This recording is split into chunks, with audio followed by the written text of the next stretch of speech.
February 3rd, 2025. I'm going to start tonight by stating the obvious. The Republicans control both chambers of Congress, the House of Representatives and the Senate. They also control the White House and the Supreme Court. If they wanted to get rid of the United States Agency for International Development, or USAID, for example, they could introduce a bill, debate it, pass it, and send it on to President Trump for his signature, and there would be very little the Democrats could do to stop that change. But they are not doing that.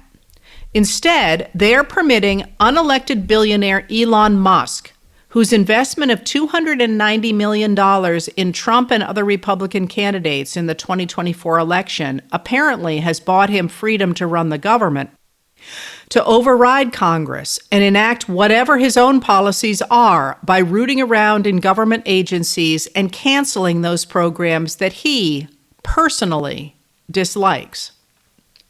The replacement of our constitutional system of government with the whims of an unelected private citizen is a coup.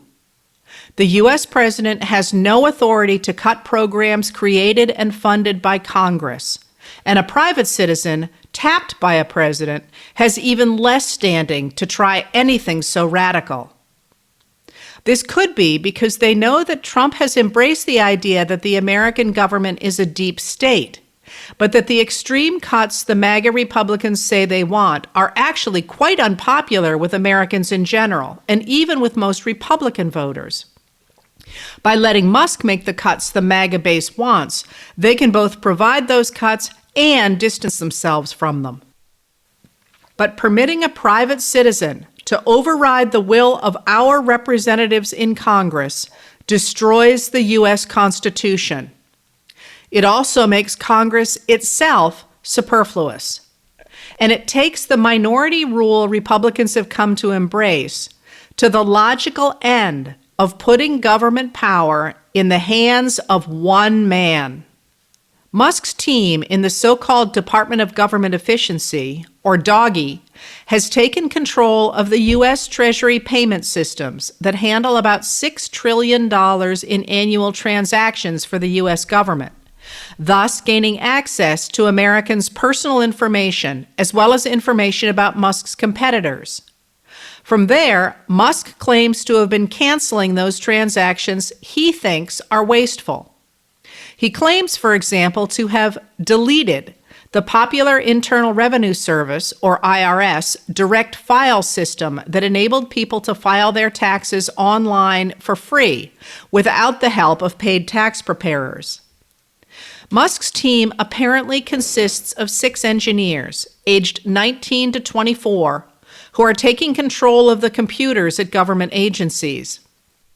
From the Treasury Department, they went on to the U.S. Agency for International Development, which receives foreign policy guidance from the State Department. Their breaching of the computers there compromises our national intelligence systems, which must now be considered insecure. From there, they went on to the General Services Administration, or GSA, which manages the federal government's 7,500 or so buildings. Musk's people sent an email to regional managers telling them to begin ending the leases on federal offices.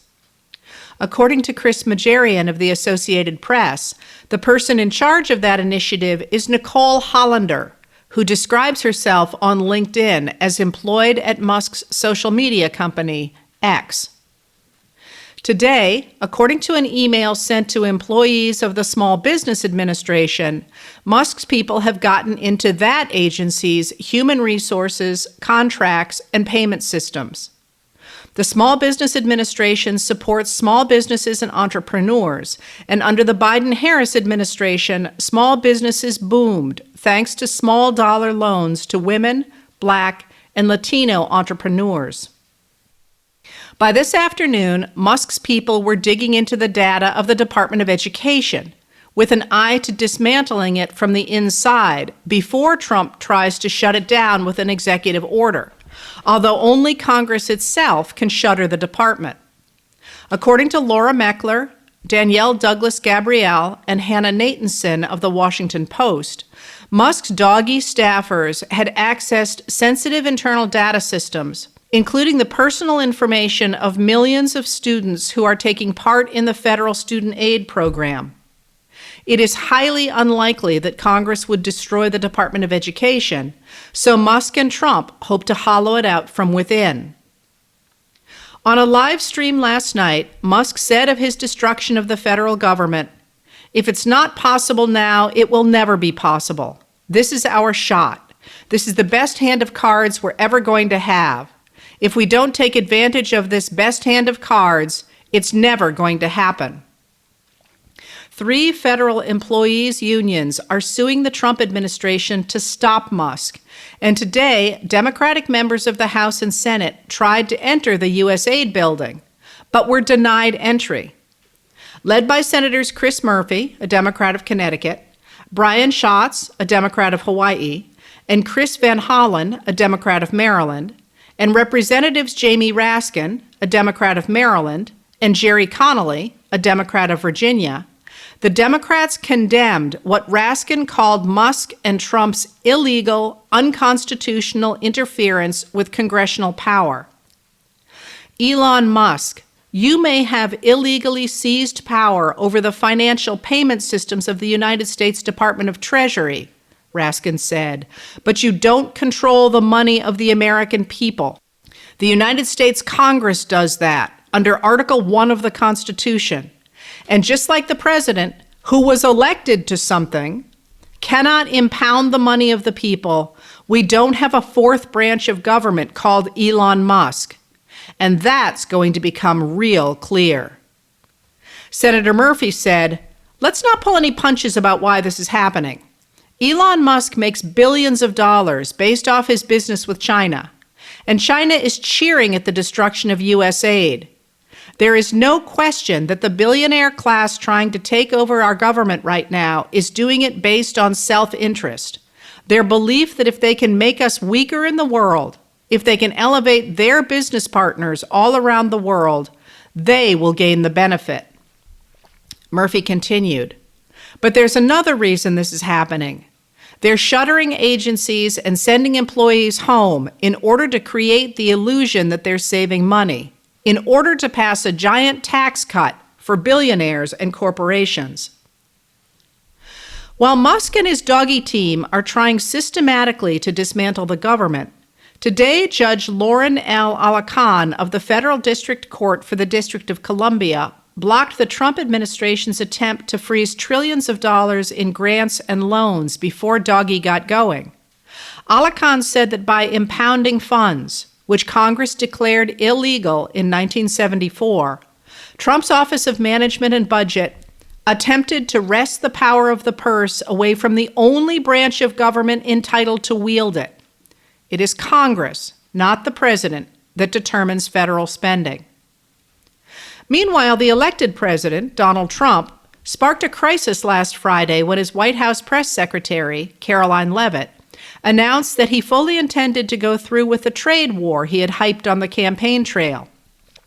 Trump announced he would levy tariffs of 25% on most products from Mexico and Canada, and of 10% on products from China, beginning at 12:01 a.m. on Tuesday, in violation of the trade agreement his own team had negotiated during his first term.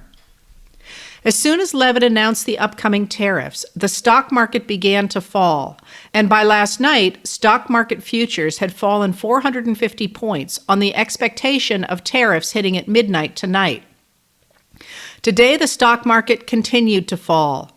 Even reliable Trump allies began to complain that the tariffs would raise prices. The Wall Street Journal editorial board called Trump's tariffs the dumbest trade war in history.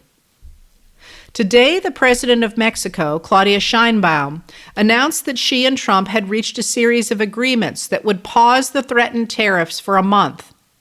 Mexico agreed to reinforce the northern border with 10,000 elements of the National Guard immediately to prevent drug trafficking from Mexico to the United States, while the U.S. commits to work to prevent the trafficking of high-powered weapons to Mexico. When Trump announced their conversation shortly afterward, he omitted the part of the agreement that committed the U.S. to try to stop the flow of guns to Mexico. He also did not mention that, in fact, Mexico committed to putting 10,000 troops at the border in 2021. As Catherine Rampal of the Washington Post commented above a record of Mexican troop deployments, any news outlet reporting Mexico conceded anything to Trump to get him to delay tariffs has not done its homework.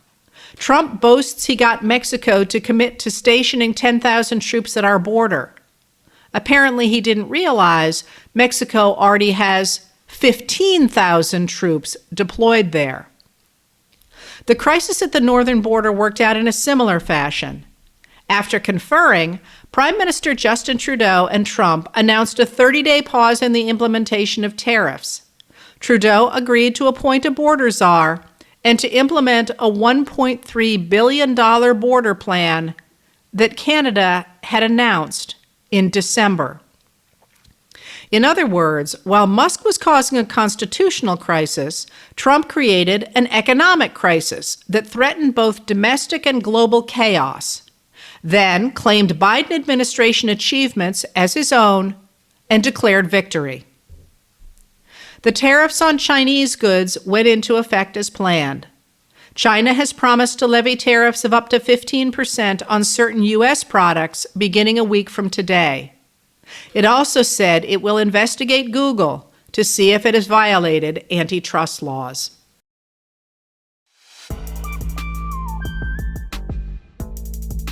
Letters from an American was produced at Soundscape Productions, Dedham, Massachusetts. Recorded with music composed by Michael Moss.